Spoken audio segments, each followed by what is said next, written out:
Hello, Doolin Church. It's me, James, your pastor. It's good to be with you on the second week in Advent. Advent, the second week, began this past Sunday with the lighting of the peace candle. Now, I've been trying to bring a practical sense to what each one of the themes for the Advent weeks mean for us as we try to live into our lives. What would it look like to have a practice based Advent peace in our lives? I want you to remember that the grounding of the word peace in our biblical witness in Hebrew would be shalom, in Aramaic, the language of Jesus, shlama, which essentially means wholeness, completeness.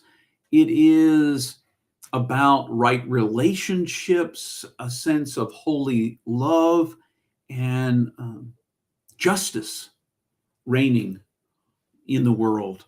That's what peace is. It's not the absence of violence, as so often we think. It's not merely quiet and polite. From a Wesleyan perspective, John Wesley would anticipate us practicing peace in real ways in our lives. And so I wanted to suggest to you some possible ways that you could make peace more real in your life, some practice base. What would it look like to take a 5-minute peace pause in your day? Once a day, stop whatever you're doing. You could set a timer. It could be when you first get up in the morning. It could be after breakfast, after your shower, before you get in the car and go to work. If you have small children, it could be after they go to bed at night, if that ever quite happens. I know that life can feel more chaos and less peace when we're alive, and particularly when there are little people running around us. So I don't know where you find yourself in that place, but what would it look like to have, I'm suggesting a 5-minute peace practice, maybe 1-minute peace practice is all you can get. But once a day, slow down, sit down, stop what you're doing, all other things, perhaps close your eyes.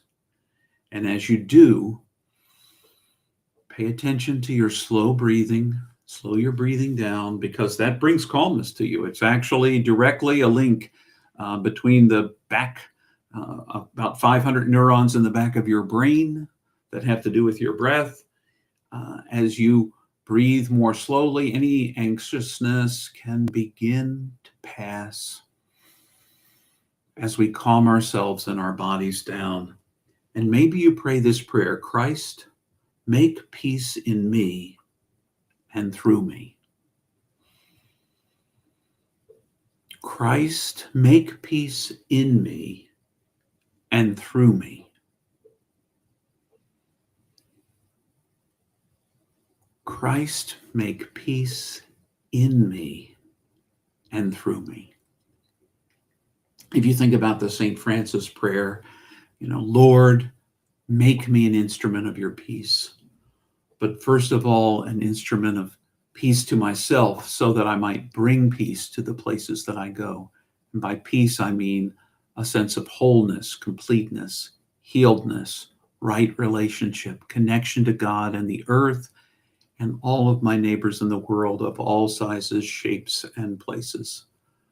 It's an opportunity. So give yourself a 5-minute peace practice during the day.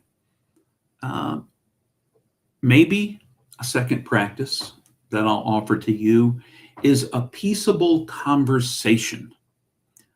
Now, choose one relationship. It could be family or coworker, someone else you know in the congregation, a friend, and practice a conversation of peacemaking. Take a peacemaking action. You don't have to say, hey, come have a peacemaking conversation with me. But when you sit with someone and you're listening to them, can you listen without correcting them? Not everyone speaks English the same way you do, or whatever language it is. Can you listen without correcting them? Or if they say something that you maybe even disagree with, without interrupting, without pushing back, can you simply listen to what they have to say? For those you've wronged, can you apologize without being defensive about it? Can you apologize in a way that's truly an apology? I'm sorry for what I did. Not I'm sorry that you feel the way that you do about what I did, because you're apologizing that they feel a certain way about what you did. If you can't really apologize without being defensive, then, maybe that's not the way you want to make peace. But can you simply open yourself up to say you're sorry, to ask forgiveness? Because that is a way of having a peaceable conversation. Is it possible to compliment instead of critique? Now, all of us have the opportunity in our lives, and particularly if we supervise people in our lives, to offer critique. But what would it be like, instead of offering critique, to look for the places and the ways that you might compliment the other? Because that can lead to a peaceable conversation. And if you practice that enough, maybe more and more of your conversations will be peaceable. I'm not asking you to be somebody that you're not. There are going to be moments that you get wound up. But this week, I'm inviting you to practice peaceable conversations. Be intentional when you enter any conversation and let it be peaceful. Now, what about peace for the world? Peace for the city in which we live, wherever you are watching this. What would it be like on your commute to work, or if you're taking a walk, if you're in the city sidewalks, busy sidewalks, dressed in holiday style, in the air, there's a feeling of Christmas. What would it be like as you walk in the city to bless the people you pass? Silently, mentally, in your heart, Christ's peace be upon you. Christ's peace be upon you.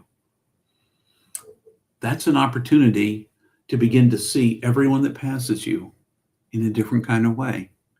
They don't even know you're doing it necessarily, but you know you're doing it. And suddenly the people that you pass on the street aren't just strangers. They're people that you are blessing as they pass you. They may not even believe in Christ, but you know that the connective tissue of the universe is Christ.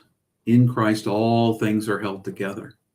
And so as you pass someone, it's an opportunity in a practical way to put peace upon everyone you see. Christ's peace be upon you. And you're saying it to yourself, but it allows you to see that person with the eyes of Christ. And you don't know the power of even putting out that into the universe, of letting it be your prayer, how God might blend that space that you are there. In the midst of a season that is chaotic and hectic for most of us, I can feel it. As your pastor, I'll just tell you right now, lots of things going on in preparation for the season, and trying to be prepared to share a good word and an insight with you at this time of year carries with it a certain amount of chaos and hectic busyness. And yet in the midst of that, there is a peace that comes. There is a peace that comes. When you gather with us for worship, whether you're watching online or in person with us in the sanctuary, let yourself be caught up in the space of being with other people who are looking for the same kinds of things. You're not alone. And perhaps there's a peace in the gathering of God's Spirit in the midst of us all.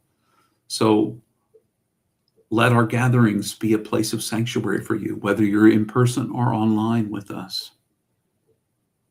What I pray for you is that the peace of Christ will take root in your heart this week, that it will become a way that you engage in conversation, a way you engage yourself as you wake up in the morning, that you pray for yourself, that you might have Christ's peace within, and that it might go as well through you into the world, that you might be peaceable in your conversations, that you might be peaceable to those you pass by blessing them silently to yourself.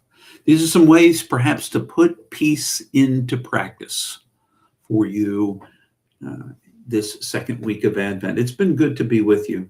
Remember how precious you are, that you are a gift, that this season is for you to celebrate. And I hope for you that you will find in this season the gift of God's presence and the gift of your own presence to be part of whatever celebrations you find yourself to be a part of. Thanks for joining me today.